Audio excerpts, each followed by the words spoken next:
Peguei o celular na mão, fui ler a mensagem e a mensagem dizia que tinha desaparecido uma aeronave de grande porte, com 228 pessoas a bordo, no trecho Rio-Paris. A França anuncia ter encontrado corpos em meio aos destroços do Airbus A330 da Air France. Não, mas voo da Air France, avião da Air France, não vai acontecer nada. Nunca cai avião, acidentes aéreos não acontecem, não é comum. E aconteceu na mesma rota que eu voava quase toda semana.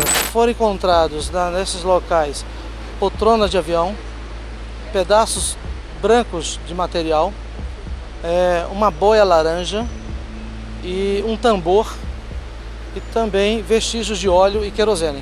Imaginem vocês, procurar uma coisa no palheiro, é o fundo do mar, 4.000 metros, e não é uma situação de terreno plano, vamos dizer assim, né? O fundo do mar não era plano. O que aconteceu nesses 2 dias entre a queda e os primeiros destroços que foram encontrados? E como seguiram esses 2 anos de busca até finalmente encontrarem as caixas pretas?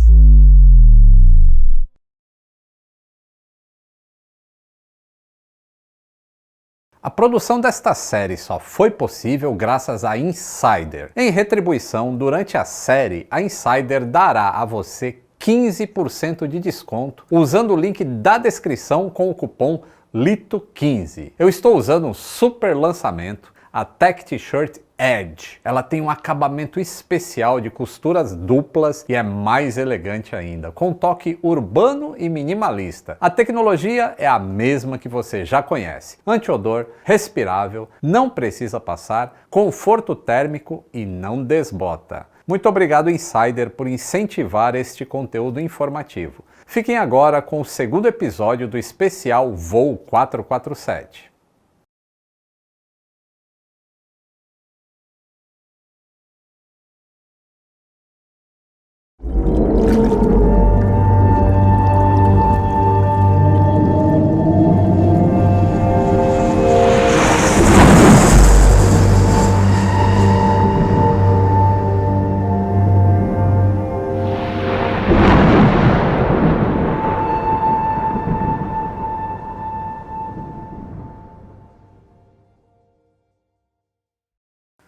No episódio passado, acompanhamos o trágico acidente do voo AF447 da Air France, até o momento de sua queda. Neste episódio, vamos entender como a investigação ocorreu, a importância desse processo para as famílias das vítimas e compreender por que é fundamental encontrar a caixa preta depois de um acidente aéreo. O que aconteceu nesses 2 dias entre a queda e os primeiros destroços que foram encontrados? E como seguiram esses 2 anos de busca até finalmente encontrarem as caixas pretas?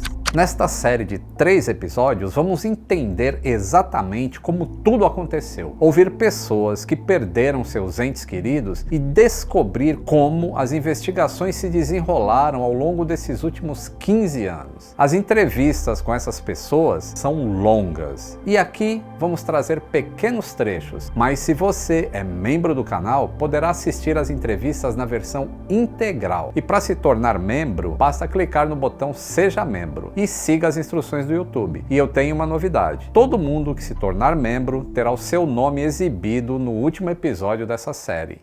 Todo mundo.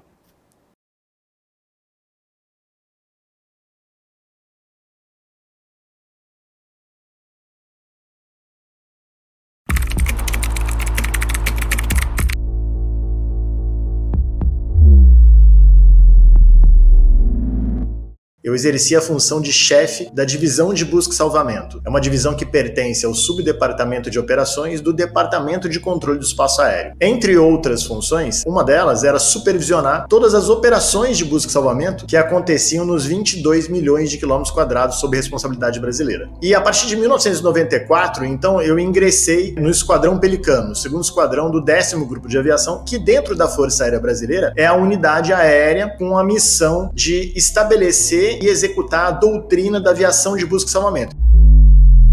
Junho junho de 2009. 2 dias após o acidente, todos estavam perplexos, inclusive os investigadores, que não possuíam ainda em mãos a melhor ferramenta de investigação, as caixas pretas do Airbus A330. No entanto, por ser uma aeronave de 4ª geração tecnológica, o sistema central de dados enviou informações via satélite para o setor de manutenção da companhia aérea sobre os defeitos que aconteceram nos minutos finais. Enquanto os investigadores se debruçavam sobre essas mensagens, as especulações corriam soltas na imprensa, como falha elétrica total ou até mesmo que o avião havia sido atingido por um raio e explodido, o que não faz sentido nenhum nas duas hipóteses, já que o avião conversou com o satélite o tempo todo e para isso é necessário ter energia elétrica de corrente alternada operando. Na noite do dia 31 de maio para o 1º de junho, era de madrugada ainda, 5 e pouco da manhã, quando o telefone do meu lado, o telefone funcional, ele acusou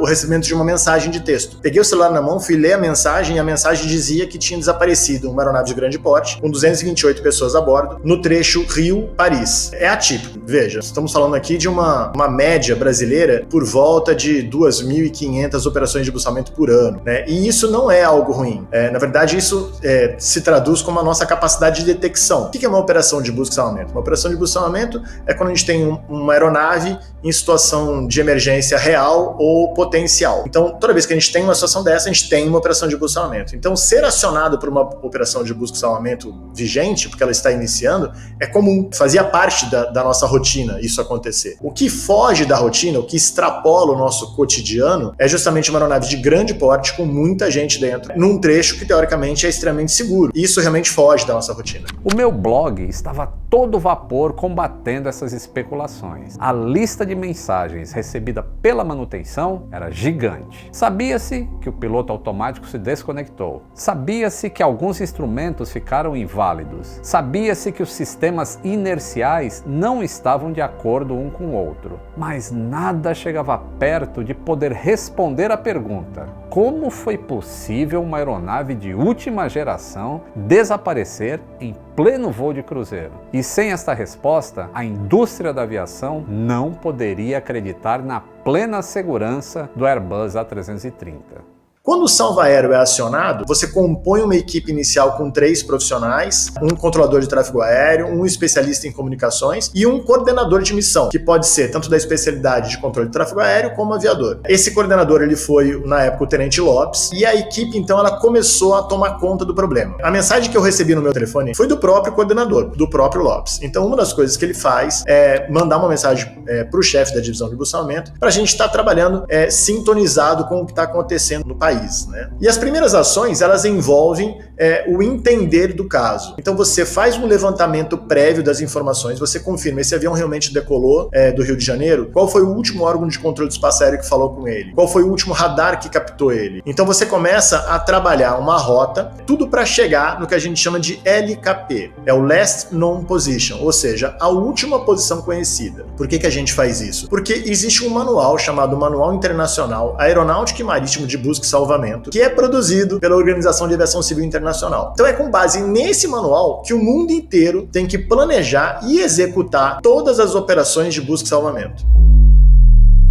2 de julho de 2009. O BEA divulga o primeiro relatório preliminar e sabia que era crucial encontrar os gravadores de voo. Não seria possível ter uma resposta tanto para as famílias das vítimas quanto para a melhoria da aviação se o acidente não pudesse ser solucionado. Nem mesmo o próprio avião havia sido encontrado. Com os poucos destroços sendo recolhidos do mar, a investigação conseguiu determinar através de marcas e dos sinais de compressão de diversas peças, inclusive da maior parte recuperada, que é o estabilizador vertical, que o impacto da aeronave na água havia acontecido de maneira quase vertical, com o avião praticamente nivelado e com pouca velocidade para frente. Era como se um tijolo tivesse sido largado dos céus. Mas como seria possível isso acontecer? As mensagens enviadas pelo avião não ofereciam uma solução para esse questionamento.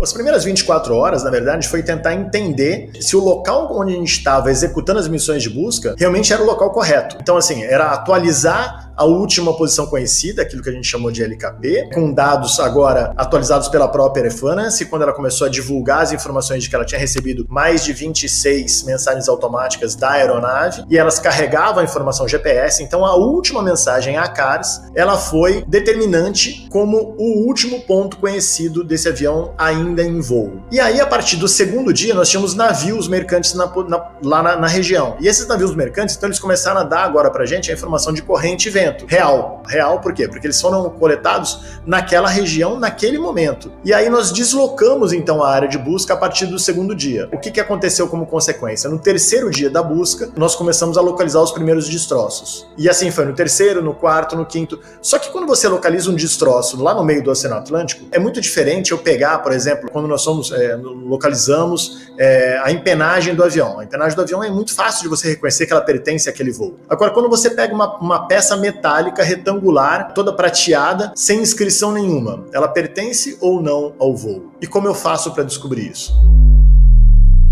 O que se tinha em mãos até o momento eram fatores contribuintes, sendo um deles a meteorologia. Sempre que ocorre um acidente aéreo, existe um modelo de investigação que analisa basicamente 4 fatores principais: o ser humano, o meio ambiente, procedimentos e a máquina. Já era possível entender que a meteorologia tinha sido um fator, mas ainda não era possível entender como a interface humana com a meteorologia havia contribuído. E com estas peças faltando, não seria possível montar o grande quebra-cabeças do acidente. Já se sabia que partículas de água são 5 vezes mais reflexivas do que partículas de gelo. Então, a maneira como a tela do radar mostrou as informações da tempestade poderia ter induzido uma tomada de decisão equivocada. 3 outros voos passaram pelo mesmo local que o Air France 447 naquela mesma noite, com minutos de separação. Entre eles, um Airbus A340-300 da Ibéria, apenas 12 minutos depois do AF447. Um Boeing 747-400 da Lufthansa, 20 minutos depois. E um A330-300 da Air France, 37 minutos depois do AF447. Todos eles atingiram a posição Tazil na mesma altitude do AF447 e todos eles fizeram desvios entre 20 e 160 quilômetros lateralmente das células convectivas, ou em termos grosseiros, das nuvens de tempestade. Todos sofreram turbulência moderada. Eu escrevi na época que era mais importante acharem o gravador de vozes do que o gravador de dados, já que o processo de tomadas de decisão são verbalizadas normalmente, enquanto as imagens da tela de um radar não são gravadas numa caixa preta de dados. O BEA informou que as buscas pelas caixas pretas seriam encerradas em 10 de julho de 2009, 41 dias depois do acidente.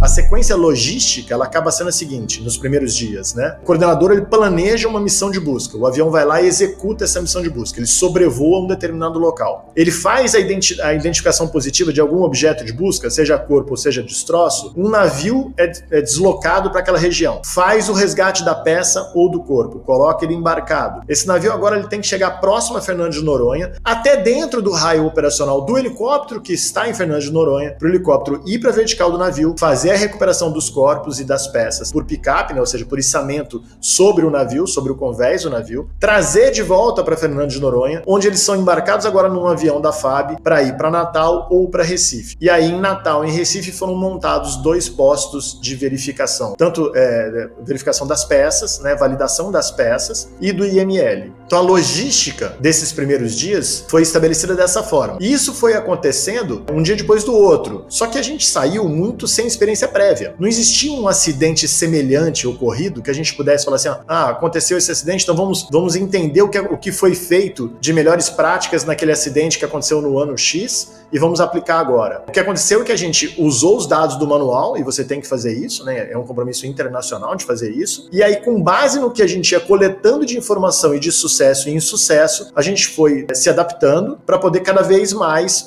produzir uma localização com mais eficiência. No final das contas, os primeiros corpos foram resgatados, na verdade eles foram localizados antes, mas resgatados a partir do 6º dia, e os últimos corpos no 17º dia de operação de busca e salvamento.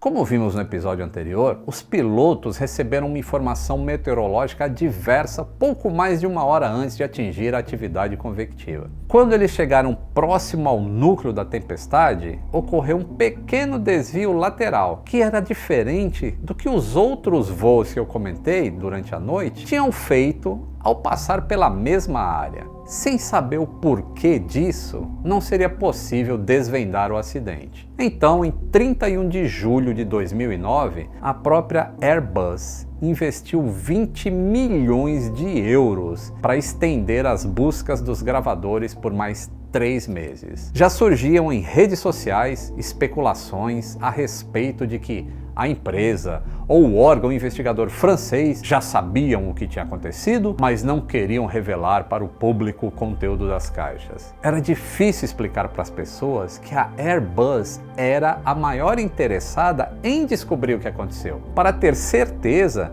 de que o seu avião Airbus A330 não possuía uma falha escondida. Com os dados disponíveis até o momento, já se tinha uma certeza: as indicações de velocidade haviam sido perdidas. E já se sabia desde 2007 que os tubos de pitot daquele modelo específico da A330, que eram fabricados pela Thales, podiam sofrer entupimento por cristais de gelo em condições raras atmosféricas. Era mais um fator que poderia ter contribuído para o acidente. Mas para ter a certeza, os gravadores tinham de ser encontrados. 24 de maio de 2010, mais de 1 ano após o acidente, e nem sinal dos destroços principais do avião, e muito menos das caixas pretas. A fase 4 das buscas estava ficando tão cara que o próprio Estado da França, o governo, decidiu subsidiar as buscas. A França anuncia ter encontrado corpos em meio aos destroços do Airbus A330 da Air France. A polícia francesa informou que o corpo estava a uma profundidade de 3.900 metros.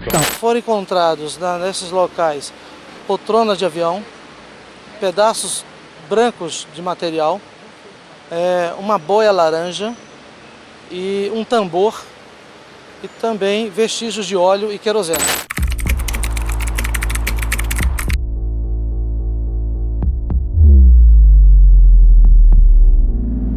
Quando a gente soube do que tinha acontecido, eu estava na casa dos meus pais, no Rio de Janeiro, e aí às 6 da manhã o meu telefone tocou. E era um colega meu da época da faculdade, eu fazia faculdade de jornalismo, e ele trabalhava numa rede de TV bem famosa no Brasil, e ele me mandou uma mensagem: onde você está? E eu assim, gente, mas ele nunca fala comigo, né? A gente perdeu um pouco do contato, porque eu já tinha 2 anos que eu tinha saído da faculdade. E aí eu respondi, eu tô em casa, tô no Rio, por quê? E ele respondeu, o avião da Air France sumiu do radar. Aí na hora, assim, eram 6 da manhã no Brasil, eu levantei, aí meu pai abriu a porta do quarto, aí olhou pra mim e falou, você já soube? Eu falei assim, eu fiquei sabendo. E aí eu entrei na internet, comecei a entrar em contato com todos os meus amigos e meu telefone não parava de tocar, porque naquele dia, todas as pessoas que eu conhecia, de certa forma, entraram em contato comigo, pra saber como é que eu tava, pra saber se eu tava aqui. E tudo que a gente queria saber era quem eram, né, os tripulantes daquele voo, porque todos nós nos conhecíamos, todos os brasileiros entraram juntos. Então, a gente começou a se ligar, a gente entrou no sistema da empresa pra ver a lista dos tripulantes e tal. E foi um dia muito, assim, desesperador.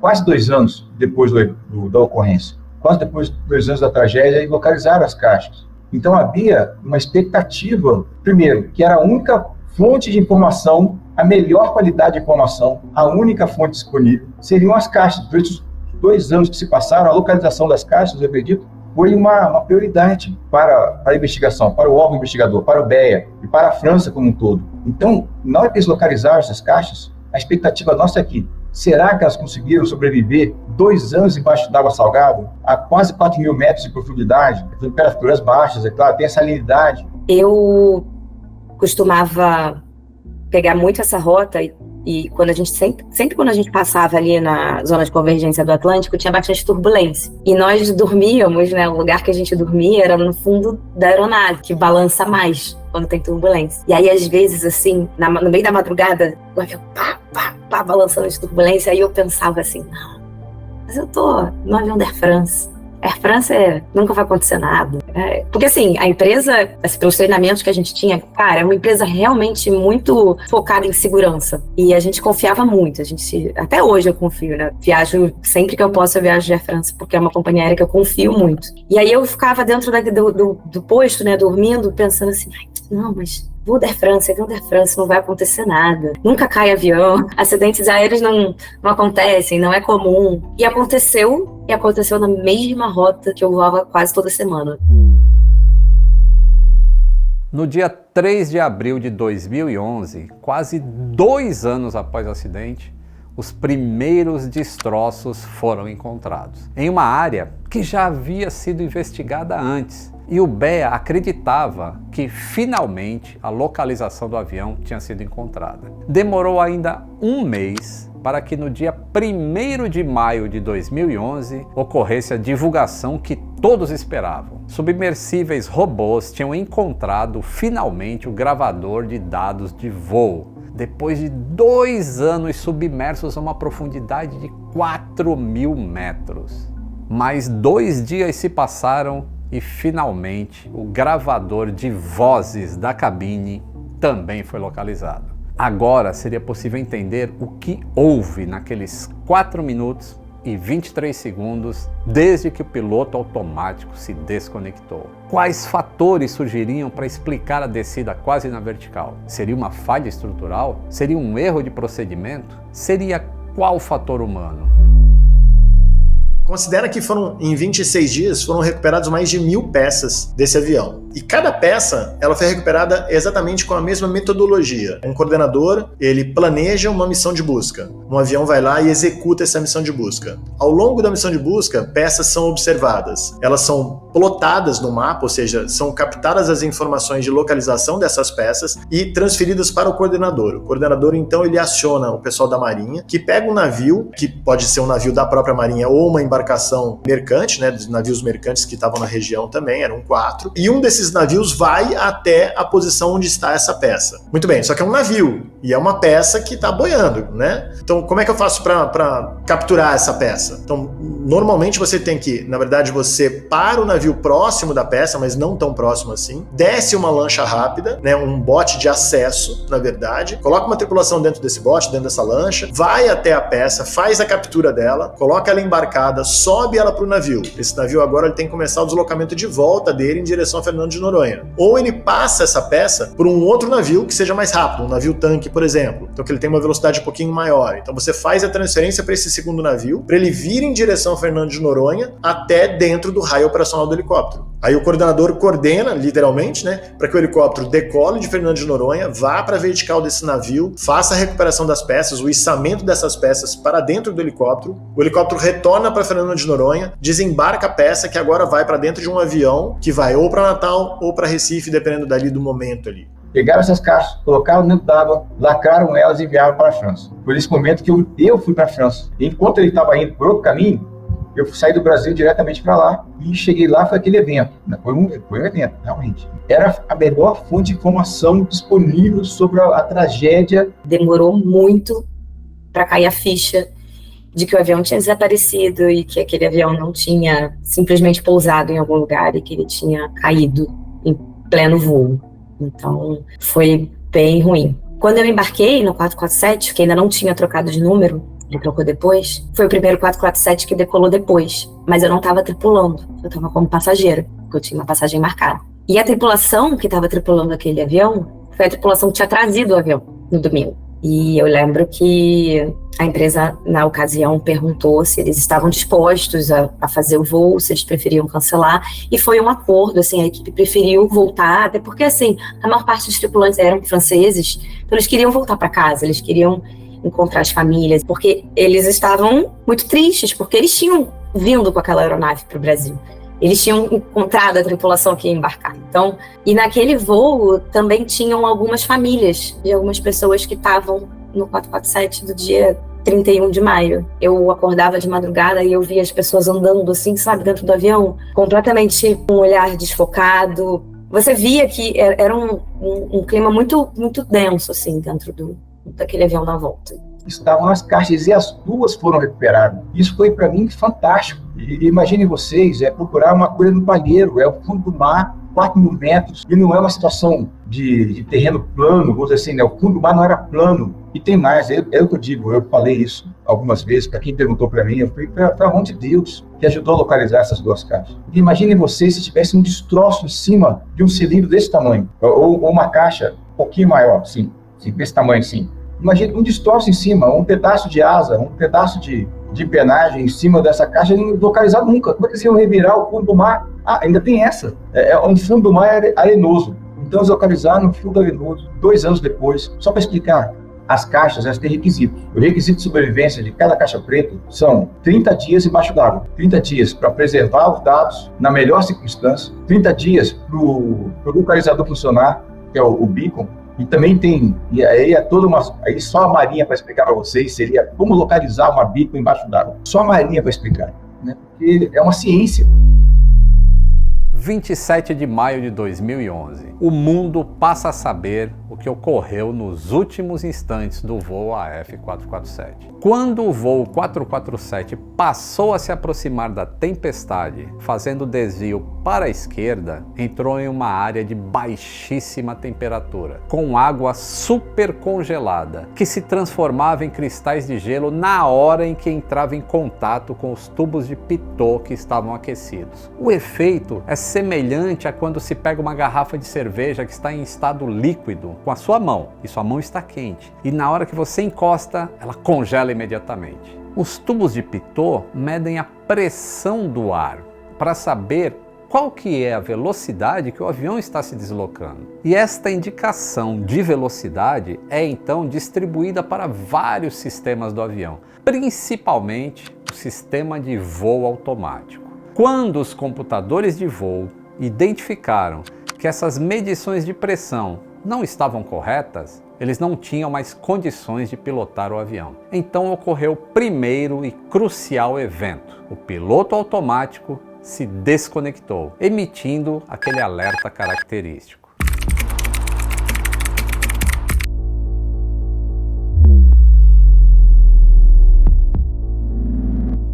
Existe uma certa confusão quando se fala em aeronaves fly-by-wire, porque diz muito que a aeronave tiraria a autonomia do piloto, ou que o piloto daria um comando e a aeronave não aceitaria esse comando. Não é bem assim que funciona esse tipo de filosofia, tá? Tanto nas aeronaves convencionais, que são as aeronaves que não são full fly-by-wire, ou seja, que não tem aquele side stick, apesar de hoje todas as grandes aeronaves aí comerciais elas terem uma boa parte dos seus comandos sendo, né, fly-by-wire, independente de ter um side stick ou não. Isso daí quer dizer que a aeronave, ela faz com que o piloto não saia de dentro de o que a gente chama de um envelope, tá? As aeronaves, elas têm que voar num certo padrão de velocidade, num certo padrão de inclinação de asa, de inclinação de nariz, etc. O que o fly-by-wire ajuda é o piloto se manter dentro desse envelope. Porém, dentro desse envelope, o piloto dá comandos como em qualquer outra aeronave convencional. Não é verdade que o piloto vai comandar e o avião vai falar, não, eu não vou deixar tu dar esse comando, não.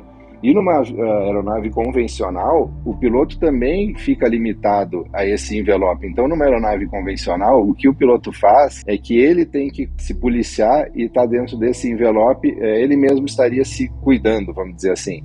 Numa aeronave fly-by-wire, ele tem um recurso a mais, que é o computador cuida essa parte para ele. Então, dentro do que é a característica normal de voo, a aeronave se comporta como qualquer outra aeronave. Então, não é verdade que o piloto não tem uma autonomia. Ele tem dentro daquilo que se espera do voo normal. E é onde a gente quer ficar, dentro do voo normal. A partir de agora, acontecerá uma série de eventos que levarão muitas pessoas a se perguntarem: como que os pilotos podem ter feito isso? Eles não viram isso? E eu preciso deixar algo bem claro para vocês. Quando uma caixa preta é analisada, já se sabe o que aconteceu no final. Então nós temos um conhecimento prévio e a solução para os problemas que apareceram. Acontece que quem estava vivendo a situação no momento não sabe ainda o que está acontecendo. Isso é muito importante. Não se esqueçam disso. A partir de agora, vamos utilizar a reconstrução completa da caixa preta, feita pelo órgão investigador, o BEA, para explicar cada passo desses 4 minutos de voo. No momento inicial, nós temos os dois instrumentos, do lado esquerdo e do lado direito, com as mesmas indicações. As manetes do Airbus estão na posição climb, condição normal de voo. E aqui temos a rotação dos dois motores em 99%. O estabilizador horizontal está na posição normal em voo de cruzeiro de menos 2 graus e o ângulo de ataque está em 2 graus positivos. E aqui a força G.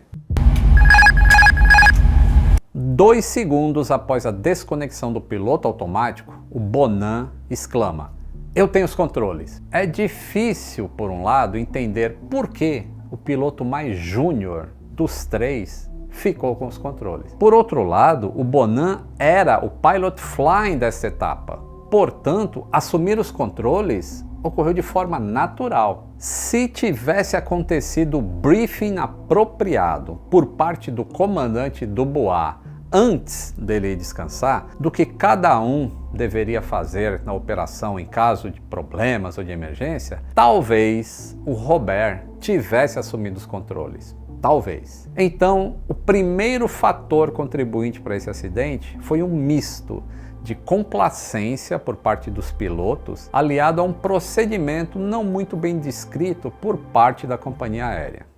Esse é o momento em que ocorre a desconexão do piloto automático. Percebam que agora já existe uma grande discrepância entre o que aparece no instrumento do primeiro oficial Davi Robert e o que aparece no instrumento do Bonan. A velocidade no instrumento do Bonan caiu para 40 nós apenas. É uma indicação inválida. A do Robert ainda está em 270 nós, que é uma indicação válida. A altitude do Robert está em 35.000. Porém, a altitude indicada no instrumento do Bonan é de 34.600. 300 pés a menos do que o avião estava na realidade. Isto apenas do lado do Bonan. E aparece a primeira mensagem em vermelha no painel dos pilotos: Auto Flight, Autopilot Off. Ou seja, voo automático, piloto automático desligado, é uma mensagem vermelha que precisa de uma ação imediata. My controls.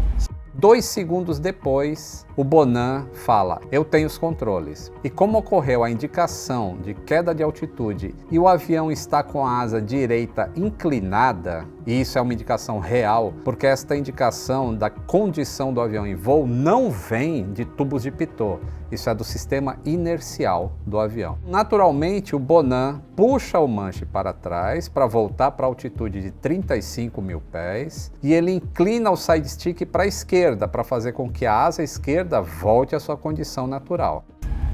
My controls. Certo. Quando ele fala "eu tenho comando", o Robert fala "ok" e soa mais um alarme na cabine. Percebam que existe uma indicação vermelha dizendo que o Flight Director agora está inválido. E aparecem outras mensagens na tela, de problemas também. Você percebe que as falhas vão vindo em cascata. Eles ainda não sabem o que aconteceu. Com o Bonan ainda tentando corrigir e manter as asas niveladas e puxando o manche, o avião passa a subir. Eles não têm essa indicação. O que é isso?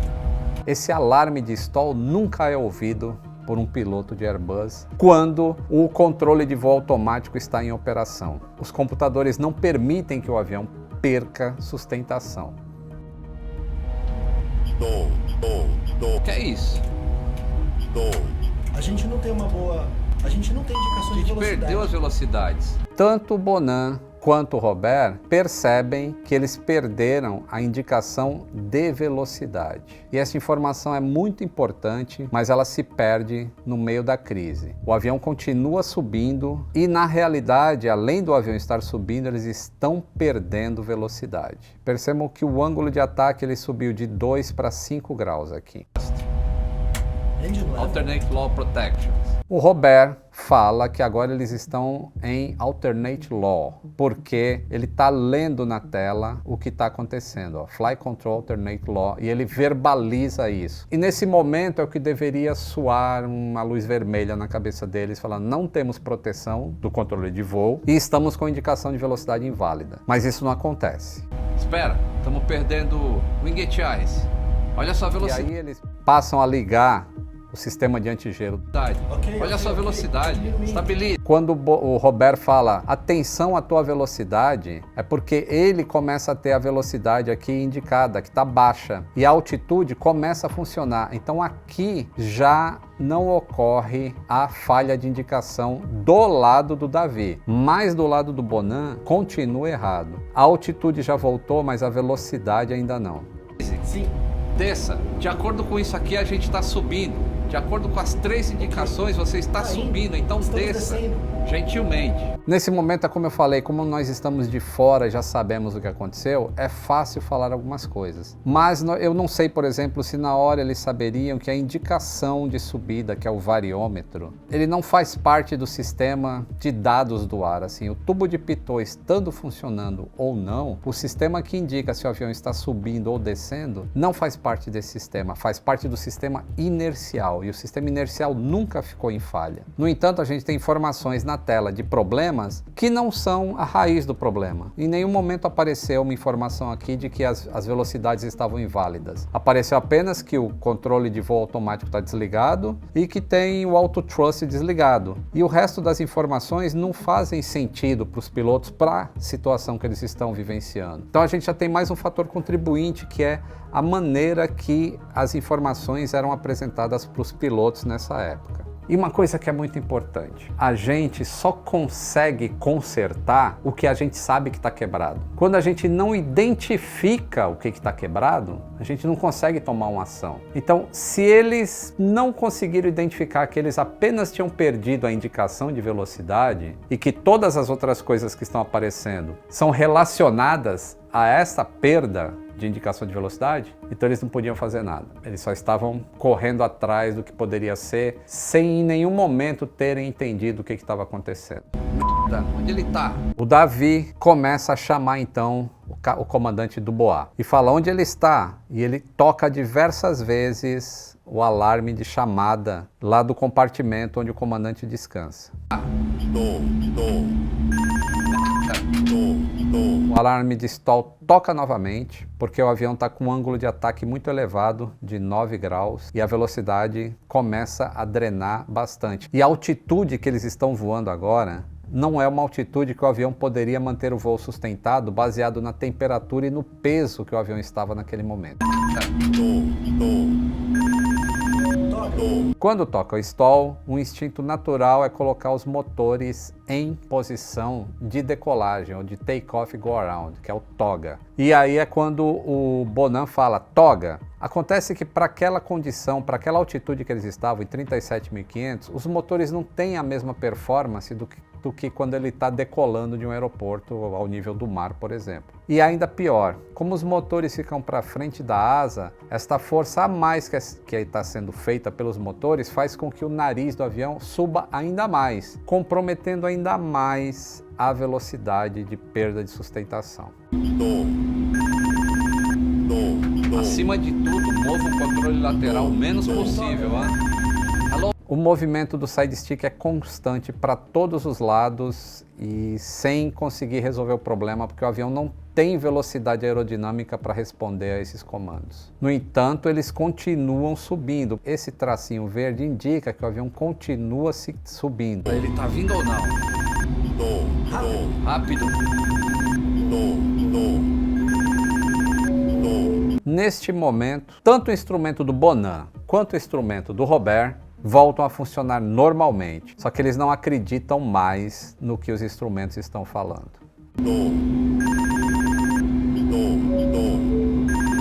Por que está tocando stall? Porque o avião está com 18 graus de ângulo de ataque. O ângulo aumenta cada vez mais, porque agora o avião está descendo. Perceba aqui na indicação que agora o avião passa a descer. Apesar do nariz estar para cima, o avião está descendo, o que aumenta ainda mais o ângulo crítico de voo. Mas os motores estão funcionando.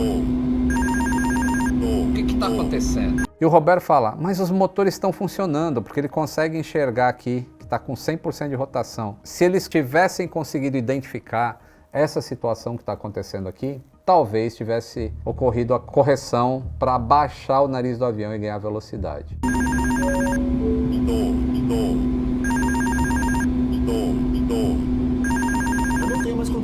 Percebam que o que o Bonan está fazendo do lado dele com o side stick não reflete o que o Robert está vendo. O side stick do Robert nunca sai da posição, porque esses side sticks não são relacionados. E este é também um fator contribuinte para o acidente, a falta de feedback visual. E o avião está em stall com baixa velocidade. O Bonan está com o side stick todinho para a esquerda.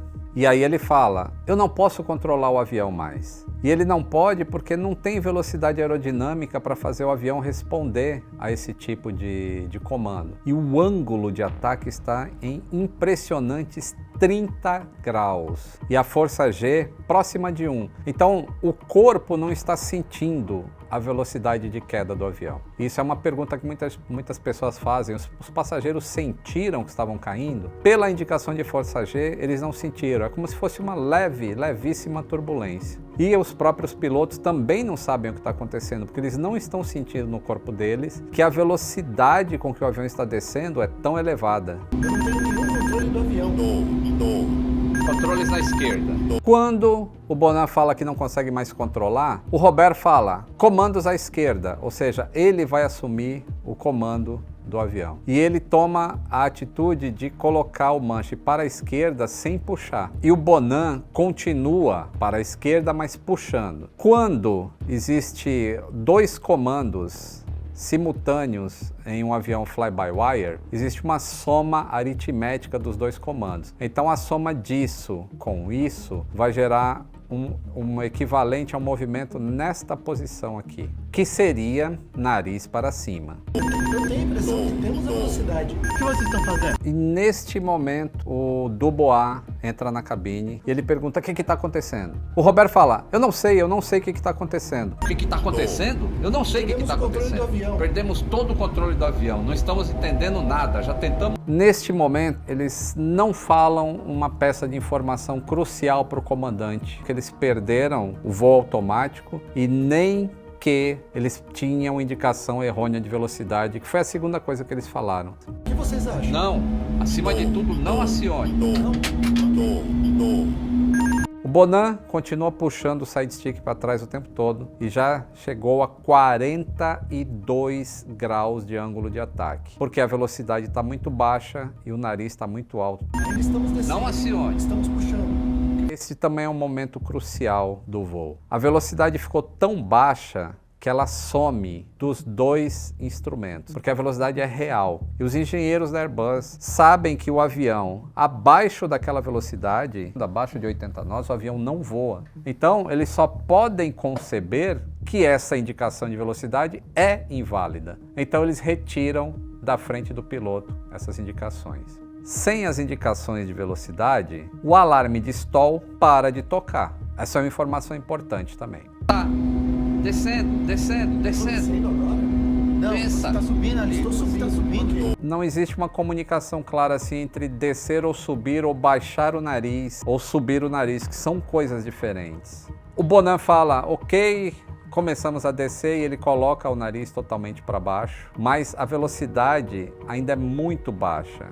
E a altitude, eles estão agora a 22 mil pés e continua descendo mesmo sem sentir nada no corpo, porque não existe a sensação de queda. Se tivesse permanecido com o side stick nesta posição, eles teriam condições de reverter o que estava acontecendo. Só precisava ganhar mais velocidade, apesar desse ângulo de ataque enorme. Mas com o alarme de stall suando o tempo todo... Onde estamos aqui? Não é possível. Em altitude. Estamos aqui. O Bonan volta a trazer o side stick para trás. E não sabe se está descendo ou não e puxa novamente o side stick. Em altitude? É o que nós temos? O que você quer dizer em altitude?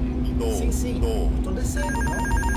Você está descendo, sim. Nivela as asas. Ei, você está em nivela as asas. O que eu estou tentando fazer? O comandante fala para manter as asas niveladas. O Bonan fala, é o que eu estou tentando fazer, nivelar as asas, e que ele está no limite da inclinação. E realmente o side stick está aqui, todo para a esquerda. Mas o avião não vai se mover, ele não tem velocidade aerodinâmica suficiente para obedecer um comando aerodinâmico. Como a gente continua indo para baixo agora? Tenta ver o que você consegue com o seu controle aí, os primários. Não vai dar em nada. Chegamos no nível 100, cuidado com a leve. 9.000 pés. Sobe, sobe, sobe. E aí o Bonan finalmente fala, mas eu tô puxando o nariz desde o início. E o comandante fala, não puxe mais. E o Robert tenta jogar o nariz do avião para baixo, mas o Bonan continua puxando e o avião está em dual input. Sobe. Não puxe. Abaixa o nariz. Me dá os controles, me dá os controles. Perceba que Robert começa a descer o nariz do avião. Eles estão a 6.800 pés de altitude. Autopilot off.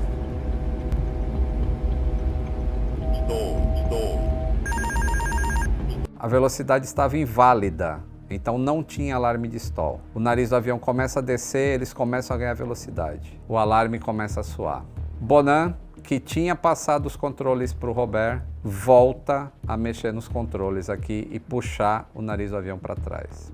Novamente os dois estão comandando. A gente percebe um desconforto, né, vendo isso segundo a segundo, porque a descoordenação é tão grande e eles estão tão perdidos de não entender o que está acontecendo e por isso não conseguem achar a solução para o problema.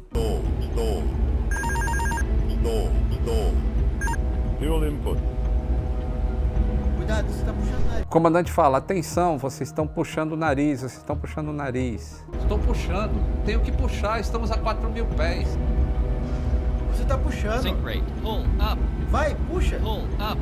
E aí, quando chega à proximidade do oceano, o próprio computador que calcula a altura que ele está para o obstáculo, começa a falar, ó, tem que puxar, sendo que essa é uma informação não confiável para essa situação de voo que eles estavam. Mas quando eles ouvem o computador falar pull up, instintivamente, Bonan volta a puxar o nariz do avião para tentar resolver. Estão a 4.800 pés, que é quando para de ter a indicação aqui. Ainda vai para o lado direito, o comando vai para o Bonan.